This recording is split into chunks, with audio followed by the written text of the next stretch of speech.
Trump প্রশাসন স্থল অভিযানের দিকে মনোযোগ দিচ্ছে। ইতিমধ্যেই মোতায়েন করা হয়েছে হাজার হাজার মার্কিন ও নৌসদস্য। কিন্তু প্রশ্ন উঠেছে, যদি ইরানের মাটিতে মার্কিন বাহিনী প্রবেশ করে পরিস্থিতি কেমন হবে তখন? মার্কিন সেনারা কোন ধরনের জটিল চ্যালেঞ্জের মুখোমুখি হবে? আর ইরান তার কৌশল ও প্রতিরক্ষা ব্যবস্থায় কিভাবে এটি মোকাবেলা করবে?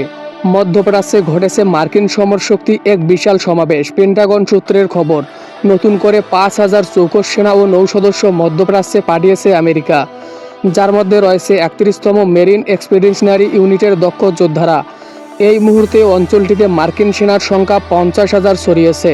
সমর বিশ্লেষকরা বলেছেন, এটা কেবল শক্তি প্রদর্শন নয়, বরং সরাসরি স্থল অভিযানের পরিকল্পনা করছে ট্রাম্প প্রশাসন। কিন্তু ইরানের মাটিতে যদি মার্কিন বাহিনী অগ্রসর হয় তবে কি ঘটতে পারে? বিশেষজ্ঞরা সতর্কবার্তা দিচ্ছেন, ইরান কোনো সাধারণ দেশ নয়। ভৌগোলিক অবস্থান থেকে শুরু করে সামরিক সক্ষমতা, ইরান এক অন্যরকম চ্যালেঞ্জের নাম। যদি প্রশ্ন তোলা হয় মার্কিন সৈন্যরা কি সমস্যার সম্মুখীন হবে, তবে এক কথায় মার্কিন বাহিনীর জন্য ইরানের ভূখণ্ড সহজ হবে না। ইরানের মার্কিন বাহিনীর একসঙ্গে একাধিক ফ্রন্টে কঠিন পরীক্ষার মুখে পড়তে হতে পারে।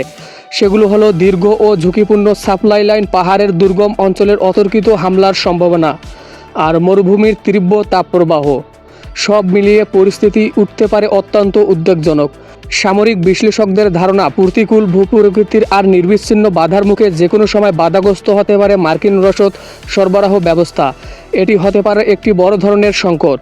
এখন প্রশ্ন, ইরান কিভাবে এটি সামলাবে? প্রথমত, যুক্তরাষ্ট্রের 50,000 বাহিনীর বিপরীতে ইরানের রয়েছে 6,10,000 সক্রিয় সৈন্য, যার মধ্যে সেনাবাহিনীতে 3,50,000 এবং আইআরজিসিতে 1,90,000।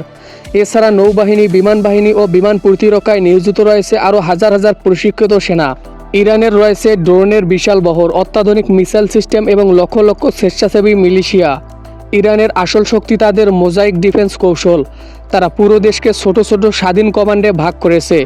যদি কেন্দ্রীয় নেতৃত্ব বিচ্ছিন্ন হয়ে যায়, প্রতিটি অঞ্চল নিজ উদ্যোগেই প্রতিরক্ষা কার্যক্রম চালিয়ে যাবে। বিশ্লেষকরা বলেছেন, ইরানের স্থল অভিযান হবে এক বিপজ্জনক ফাঁদ, যেখানে জড়ালে মার্কিন অর্থনীতি আর রাজনীতির উভয় চাপের মুখে পড়তে পারে। হোয়াইট হাউস কি এই চরম ঝুঁকি নেবে, নাকি শেষ পর্যন্ত শান্তি আর কূটনীতি হবে একমাত্র সমাধান? বিশ্ব এখন গভীর আগ্রহে সেই উত্তরের অপেক্ষায়।